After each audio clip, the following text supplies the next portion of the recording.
Good Old Times 2025. Das Event für Altblech-Fans. Sichert euch eure Tickets unter www.goodoldtimes-event.de und feiert mit uns zusammen im Museumspark Rüdersdorf.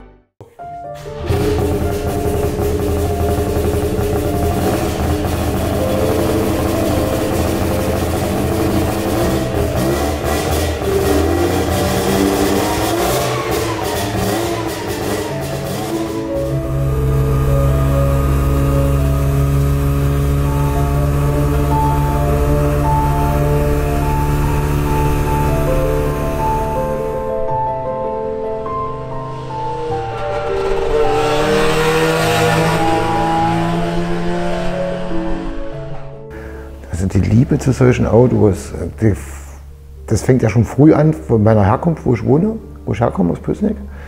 Da steht ein Motorsportclub und die dort ansässige Thüringen-Rallye, die da immer stattgefunden hat jedes Jahr.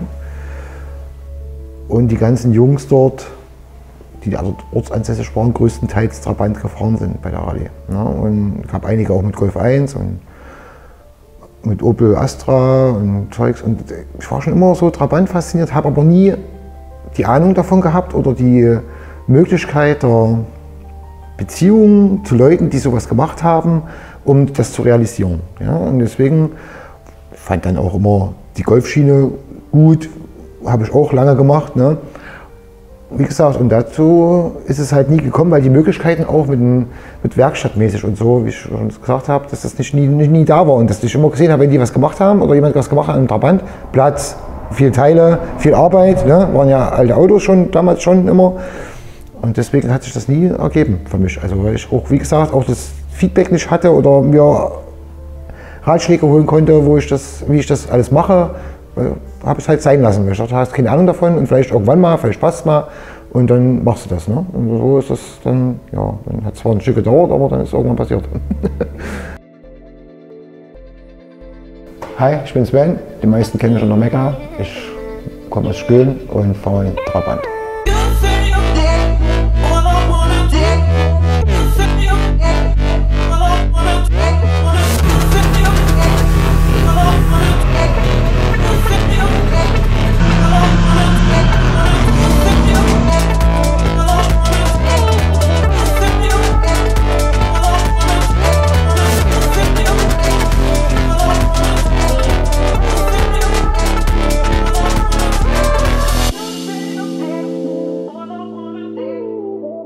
Also prinzipiell musst du so fühlen wie das Auto, finde ich. Also du musst nach Gehör, nach Geräusch, du musst das Auto fahren. Ne? Du kannst nicht einfach vom Gas gehen, kannst das schieben lassen.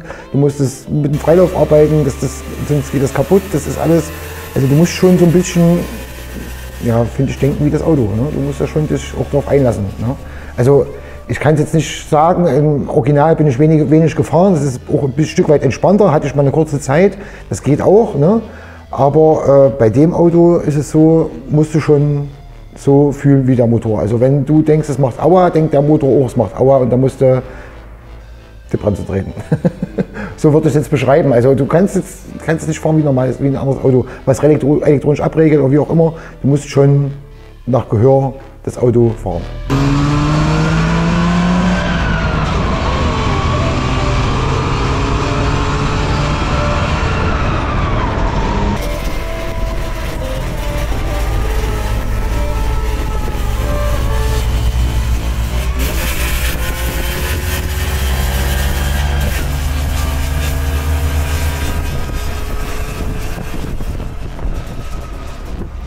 Das Auto gibt es ja schon ganz lange. Seit 2013, glaube ich, habe ich letztens Bilder bekommen, stand da auf dem Trabi-Treffen in Zwickau. Das Auto ist von der Farbe her schon seitdem so, wie er ist, von außen mit dem roten Dach. Hatte damals rote ATS-Klassikfelgen drauf und wurde von Mirko, glaube ich, heißt er, in Zwickau gebaut. Ist dann über Umwege nach Pößneck gekommen, wo ich herkomme, und hat ein Bekannter von mir gefahren, das Auto, und ich finde das Auto immer toll. Ne? Er hat geklungen wie die bei der Rallye, der sah von der Farbe her, das ist so grau und rot, das ist so meins. Ne? Und ich fand ihn immer toll und ich habe den halt immer nur mal im Vorbeifahren gesehen oder wenn wir Fußball hatten, ich habe Fußball gespielt Und wir haben auf dem Platz gestanden und es warm gemacht, dann kam der zum Zugucken und da habe ich ihn immer nur vom Flurplatz reinfahren sehen und sagte, und irgendwann, ich glaube das war 2019, sagte mein ehemaliger Arbeitskollege, ein Kumpel von mir, Henny, verkauft das Auto. Ich sage, was ehrlich? Ich sage, oh, warte, dann habe ich ihn angerufen. Ich sage, was ist denn los? Ich sage, ich habe Motor zerrammelt und Blochi ist gefahren, hier und da und dort. Sag ich, naja, ich würde den nehmen. Sagt er, naja, ich überlege mal noch. Ich sage, na, wenn du ihn verkaufst, sagst Bescheid. Sagt er, mache ich. So. Rief er an nach 3 Wochen, sagt, nee, ich mache noch mal. Meine Tochter und so möchte nicht, dass ich das Auto verkaufe. Und alles gut, sage ich. Ich sage, ist kein Problem. Wäre geil gewesen. Sage auf jeden Fall, wenn du mal irgendwann verkaufen solltest, sagst du, rufst mich an. Es dauerte bis 22 im Juni. Klingelt das Telefon. Ich guck drauf. Ich sage, was ist denn los? Sagt er, ja, hier, ich habe den Motor wieder gemacht und war am Einfahren und hatte keine Lust mehr. Und wie es halt so ist, und gleich wieder vor den Wanst gelatscht. Ja. Und war halt wieder feste. So einen Kolben zerrammelt. Und er sagt er, willst du den haben? Ich sage, boah, ja, ich sag, jetzt Motor wieder. Ja, nee, ist alles schon Arbeit, jetzt kriegst du alles dazu. Ich sage, okay, ist gerade gut. Wie gesagt, das Auto nie vorher von nahen gesehen, nur im Vorbeifahren.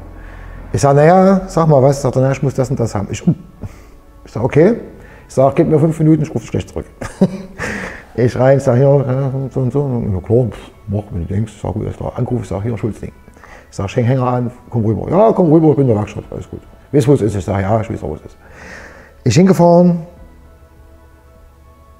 ausgestiegen, voller Vorfreude, gehe in die Garage, denke, oh Gott, was hast du getan? Hast dazu gesagt, ich sage, er ist ein Trabi, alles gut. Ja, es war halt nicht so schön wie im Vorbeifahren. Ja, es war halt alles ein bisschen, naja, hat halt gefahren. Es war halt so, wie es war, alles gut. Ding aufgeladen, hingezerrt. Das war Juli, wie gesagt. Habe dann den Motor gemacht, einige Sachen noch, ein bisschen halbwegs, wo ich sagte, okay, das kannst du, das machst du erstmal, dass es dir so halbwegs passt. Und dann wurde ich gefragt über Instagram von jemandem, den ich gar nicht kannte, nur der dann nur das Auto von den Bildern kannte. Da hatte ich ja meinen Bus noch, meinen roten, da hatte ich auf den Hänger drauf. Und er hat so ein Bild gepostet und willkommen zu Hause, wie man das halt so macht, wenn man sich freut. Und auf jeden Fall hat er mich gefragt, kommst du zum Ostblock-Meeting? Ich sage, na, das war doch schon. Das ist doch hier ein Dings gewesen bei Ostblock-Jungs und so. Sagt er, nee, da. Ich sage, okay, keine Ahnung, ich sage, wüsste ich nicht. Ja?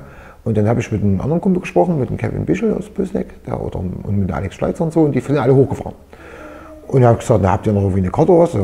Kommst du mit, jo? Und dann war ich das erste Mal mit diesem Trabi-Treffen mit dem eigenen Auto. So, und so hat das alles seinen Lauf. Und seitdem ist das irgendwie so, wie es jetzt ist, alles.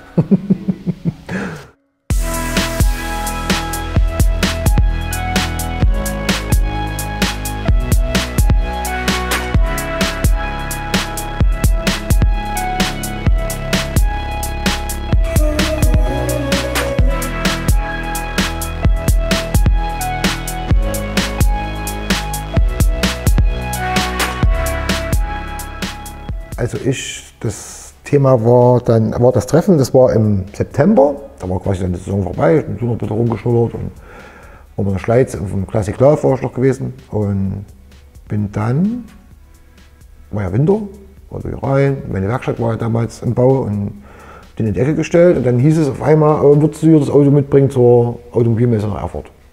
Das wäre dann im Januar 23 gewesen. Und da ich sage, ja klar, würde ich schon machen. Ja, wie es dann halt so ist, da fängst du halt eine Woche vorher oder 1,5 Wochen vorher an, da was zu machen und dir was zu überlegen. Da waren die Felgen, naja, die waren lackiert, das war jetzt nicht so schön. Das schaffst du dann zum Pulvern und dann kommt es in der falschen Farbe wieder und dann brauchst du innerhalb von 3 Tagen neue Räder. Zum Glück, so wie es jetzt aussieht, gefällt es mir super. Ja, also, und dann fängst du an, willst mal Wehwehchen machen im Motorraum, dann passt die Farbe nicht, dann baust du alles aus, lackierst halt den Motorraum neu und machst das und dies und jenes. Dann fängst du vorne an, was auszutupfen, ein bisschen wegzukratzen, weil du denkst, das ist ein Steinschlag, dann ist die ganze Frontschürze verrostet. Dann willst du die rausschneiden, dann willst du die Stoßstange abbauen, dann stellst du fest, oh, die haben sie angeschweißt. Und lauter so ein Zeug, ne? Ja, da fängst du halt eigentlich bei Null an und denkst, oh, jetzt hast du wenig Zeit, jetzt hast du zugesagt, jetzt musst du. Ne? Und dann, jo, habe ich das alles ein bisschen rausgeschnitten und neu lackiert und gemacht und getan. Geht halbwegs, sag ich mal. Und ja, dann war er erstmal von außen schön mit anderen Rädern und war halt aber trotzdem dann halt innen noch so wie er war damals und noch nichts weiter passiert. Ja.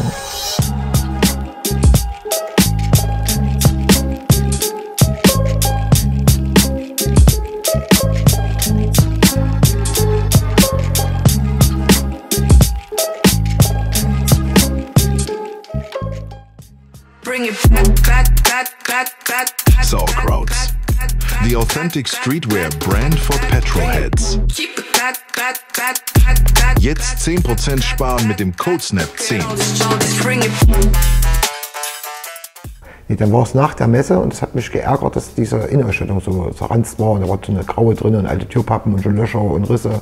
Und da habe ich dann gesehen, eine Anzeige mit diesen Karos hier und sagte, das passt ja voll aufs Auge. Und dann habe ich gesehen, dass das hier in Nähe Zwickau ist. Da habe ich mittlerweile in der Zeit Jesko kennengelernt gehabt, habe den angerufen, gefragt, hier, wie sieht das aus, kann man das machen lassen dort? Sagt er, ja, auf jeden Fall, super Typ, lass das dort machen.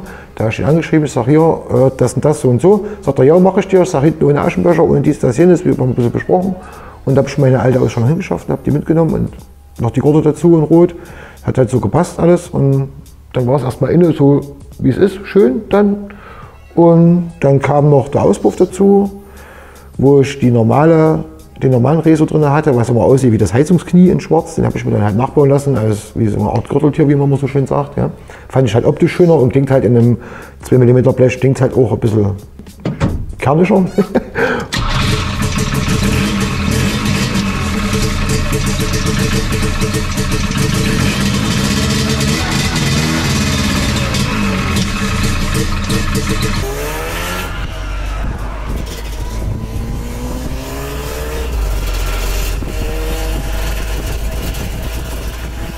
Und dann haben wir noch mit meinem Kumpel Mike hier, haben wir noch einen Bügel geschweißt, den ich so wie ich ihn haben wollte, auf die C-Säule, dass ich nichts zerschneiden muss, dass da hinten nicht auf die Dome geht.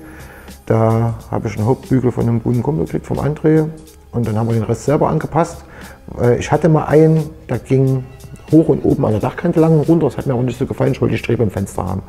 Und da haben wir gesagt, dann nehmen wir einen Hauptbügel und bauen das halt selber, ne? So wie es halt damals so runterging und dass du was kaputt machen musst am Auto. Eine Haarstrebe noch rein und dann ist das gut. Wenn dir einer mit einem Q7 dran fährt, mit 50 bist du eh tot. Dann nützt der Bügel auch nicht in dem Auto, aber es ist halt so ein bisschen, ja, für den Kopf so, wo ich dachte, mit dem Auto fährst du schnell, das kann immer mal, vielleicht im Straßenkram, wenn du es mal anlehnen solltest, dass das ein bisschen schützt, aber im Prinzip ist es eigentlich, naja.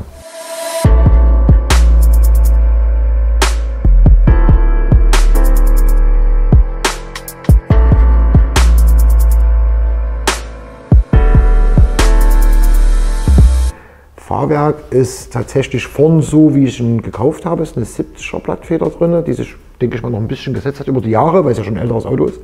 Mit Spacksdämpfern finde ich, müsste ich noch ein bisschen optimieren, weil es ein bisschen hart ist vorn. Hinten habe ich umgebaut auf das Gewindefahrwerk von Thomas Ifer Garage mit Golf 2 Komponenten, weil der halt im runtergedrehten Zustand halt nicht so da stand, wie ich mir das gewünscht habe.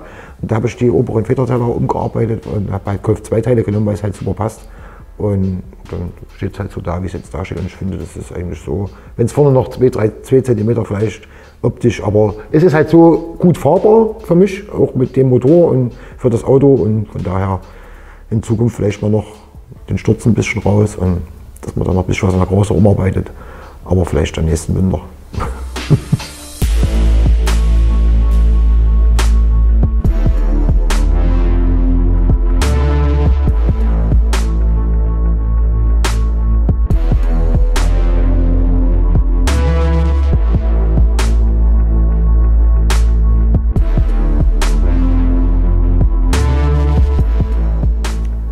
Motor ist ein Dreikanal, nicht Dreizylinder. Zum Motor ist ein Dreikanalmotor, also inliegend mit Resonanzauspuff, wie gesagt, der wurde berechnet auf das Auto, mit einem Fächerkrümmer, dann einem 38er Miguni-Vergaser ist drauf, die Klarsteuerzeiten über die Drehschieber ein bisschen geändert und alles gemacht. Das Getriebe geändert mit langen 4. Gang und langen 3. Gang, der Rest ist halbwegs original geblieben. Ist schwer zu fahren, gerade bergauf. Muss man mal gucken, wann man schaltet, dass man nicht rückwärts wieder runterrollt, ne? Gerade durch den Reso, dass er da auch dementsprechend in der Drehzeit bleibt. Aber ansonsten, wenn man alleine ist und das richtig bedient, macht das auch richtig Laune, ja. Ist halt auch dann dementsprechend durstig. Genau.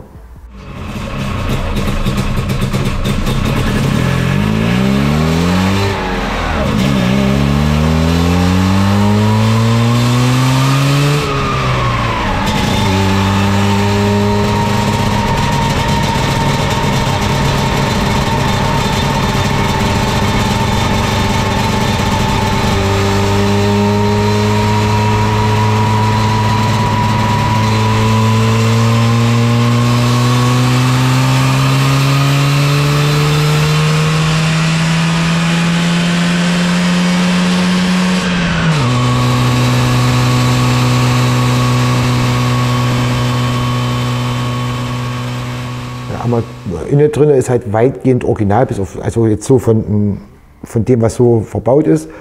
Sportlenkrad, klar, ne, habe ich aber auf eine Alternative zurückgegriffen, nicht auf das tschechische Sportlenkrad, weil mir das zu weit, das ist mehr, der Topf ist tiefer, dass das näher an dir ran ist, kann ich persönlich besser fahren, weil ich mit dem Sitz weiter zurück muss, wegen meinen, doch, ja gut, so groß bin ich, aber es ist trotzdem ziemlich eng im Trabant. Ist für mich besser zu fahren, finde ich, habe es probiert mit dem anderen, das war nicht so, vom Handling her war für mich nicht so schön, das finde ich besser, ist auch eine günstigere Alternative, muss ich sagen, und ansonsten hat sich nicht viel verändert, außer dass unter dem Armaturenbrett noch die ganze Zündanlage verbaut ist, ne, wie Zündspulen und das ganze Zündsteuergerät. Ich fahre, muss ich noch dazu sagen, weil viele auch immer fragen, ich fahre die Original-Elektronikzündung, weil alles andere nicht funktioniert hat, egal was wir genommen haben. Also das ist bis jetzt das Beste. Ich habe kein Klingeln, kein gar nichts, keine Zündaussetzer. Das ist wirklich, also die Originale ist für mich in dem Motor, kann ich sagen, das sagen viele, ich sage, ja, funktioniert.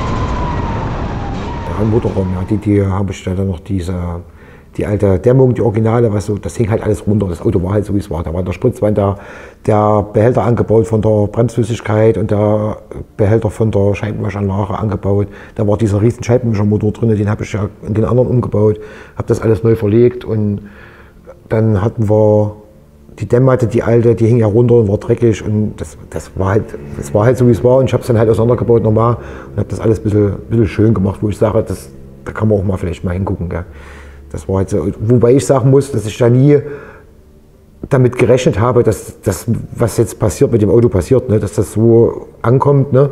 Mir hat es gefallen, man baut das Auto in erster Linie immer für sich, ne, und nicht um hier irgendwie, und das ist auch nach wie vor so und der ist nicht perfekt, das soll er auch nicht sein, der lebt, der fährt, ne? Wenn er fährt, fährt er richtig. Ich fahre zwar viel auf Trailer, auf Treffen, weil lange Strecken mit dem Auto, das überlebt keiner, gell? Vom Gehör her schon gar nicht. Ne? Und das Tankstellennetz ist auch nicht so dicht in Deutschland, dass du da bis an jede schaffst. Ne? Und von daher, ja. Das Thema Felgen war ja die Sache mit den Pulvern vor der Messe, wo ja die Farbe so, es war super gemacht, aber die Farbe, das hat nicht gepasst. Und dann musste ja schnell was her. Da habe ich ja meinen Kumpel Alex kontaktiert, hier Alex Felgen, und er hat gesagt, hey, ich habe ein Problem, ich brauche mal schnell ein paar Räder. Und das war ein Dienstagabend. Und Donnerstagabend mussten die auf dem Auto sein. Ich sage, ich wollte das und das nehmen. Auf die Schnelle. Sagt er, warte, ich gucke, ich rufe dich an. Und dann sagt er, oh nee, die liegen alle in Holland, ich komme nicht ran, aber ruf mal den und den an. Ich kann jetzt auch gar nicht mehr sagen, was war. Es war auf alle Fälle jemand von eBay und den haben wir dann kontaktiert und habe gesagt, hey, pass auf, ich schulde die Kohle rüber per PayPal und ich sage, ich brauche die Räder spätestens am Donnerstagmittag hier, dass ich die noch zum Alex kann drauf und das Auto dann aufladen und ab. Dazu kann man noch das Auto aufladen und ab. Ich musste es ja noch verpacken, weil es war ja Winter. Ich hatte ja keinen Zunanhänger. Und da hat er gesagt, überhaupt kein Problem, hau rüber, ich mach das Paket fertig, ich schick's los. Und hatte mich dann für die BBS-Nachboten entschieden. Ja, das ist jetzt so die GT-Line, ich sag mal, fahren viele, ich brauche auf dem Auto keine Felgen für 3.000 €, für was? Das ist Quatsch. Weil hast du einen 14er Platte, klar kriegst du das Geld wieder, aber dann kaufst du die andere, legst die in die Ecke, und der stürzt dich nicht. Also mir ist das persönlich, klar, ein Original ist ein Originale, aber in dem Fall, ich sag mal, das ist ein Trabant, hey, hallo. Gell? Von daher, alles gut.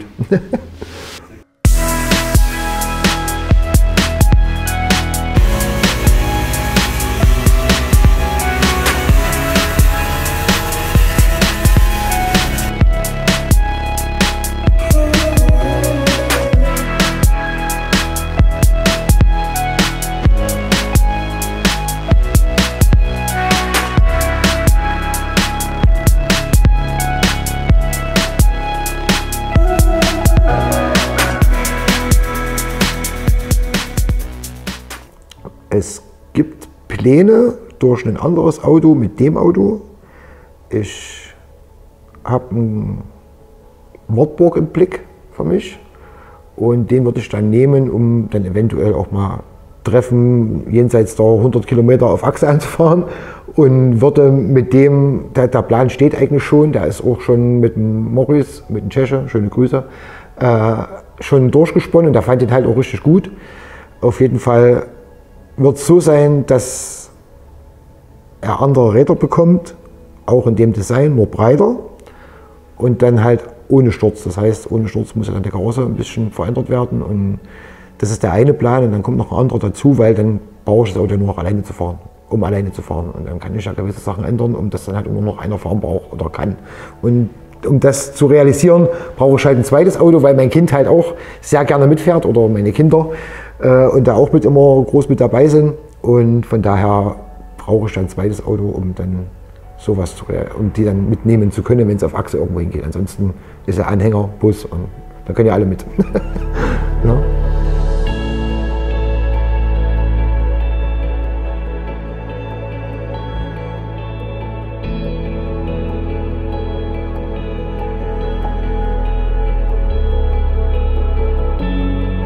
Die Möglichkeit zu bedanken, ja, die nutze ich auf alle Fälle, weil es ist ja erstmal so, dass das, wie gesagt, ich 2022 mit dem Auto das erste Mal irgendwo war und das alles, was jetzt ist, eigentlich durch das Auto entstanden ist. Ne? Und dass du so viele Leute, gerade auch hier nochmal im Hintergrund den Passat sehen, mein Kumpel Mike und so, der hier aus dem Ort ist, wir hätten uns nie kennengelernt, wahrscheinlich, oder nur auf eine andere Art und Weise, wenn die Autos nicht wären. Der hat ja auch noch einen Trabant. Dann hast du ja, wie gesagt, das ist alles mit den Leuten von Osburg MV, mit Jesko, mit dem Tscheche, mit allen. Ich vergesse ja die Hälfte, jetzt ist ja egal. Aber das sind so coole Leute und das ist so eine schöne Gemeinschaft. Ja. Und wie gesagt, ich mache das ja auch nicht erst seit, sag ich mal, gestern. Bin ja schon viel unterwegs gewesen, auch mit anderen Autos. Und das hat sich nie so ergeben. Ne? Das sind halt dann die kleben geblieben, wie jetzt hier Robin hier vom Strahlwerk und so, die Leute, die halt immer noch sowas, die du immer kontaktieren kannst, wenn irgendwas ist, oder Benny hier mit seinem Back to the Roots, der mir jetzt hilft bei meinem Treffen, was wir machen im Juli. Das ist alles so Sachen, das ist alles durch das Auto entstanden und da bin ich schon dankbar, dass das so ist, wie es ist. Ne? Also man sagt ja immer, wäre es vorher nicht so gewesen, wäre es jetzt nicht, wie es ist. Gell? Das ist ja so ein Spruch, aber es hat halt auch irgendwas. Und wahrscheinlich tut man das im Alter auch anders reflektieren, ne, als wie mit 20. Das ist ja, ne, da hat man ja vielleicht schon eine andere Floß im Kopf, wo jetzt sagst du, okay, jetzt wirst du 45, dann hast du vielleicht noch 20 Sommer, gell, wo du dich ordentlich bewegen kannst, wenn du Glück hast. Ne? Und das musst du schon dann dir überlegen, wie du das handelst, dass das alles in geordneten Bahn läuft. Ne? Und das finde ich, passt mit der Bande jetzt, ich sag mal Bande, Gang oder wie auch immer, passt das super. Ja, und ich will das auch nicht missen. Und das kann auch so bleiben. Danke ich euch fürs Zuschauen, dass ihr mein Geschwafel so lange ausgehalten habt. Und wenn ihr Fragen habt zu irgendwas, mit den, wie auch immer, dann schreibt es gerne in die Kommentare. Oder auch, wenn ihr uns irgendwo sehen solltet bei Treffen oder wie auch immer von uns, habe ich selber erleben dürfen, von den Jungs beißt keiner. Sprecht uns einfach an, beim Bierchen, wie auch immer, im Klappstuhl, setzt euch dazu, fragt. Das ist überhaupt kein Problem. Die sind alle froh, wenn wir jemanden treffen, oder jemanden haben, der sowas auch weiterleben lässt, gerade auch die junge Fraktion. Ne?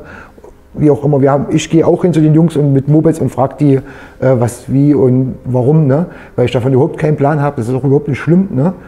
Und da habt ihr keine Scheu davor, schreibt das ruhig auch rein oder wie gesagt, sprecht uns an, das ist überhaupt kein Problem.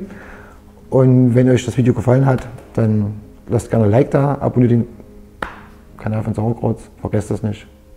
Vielen Dank, bye bye.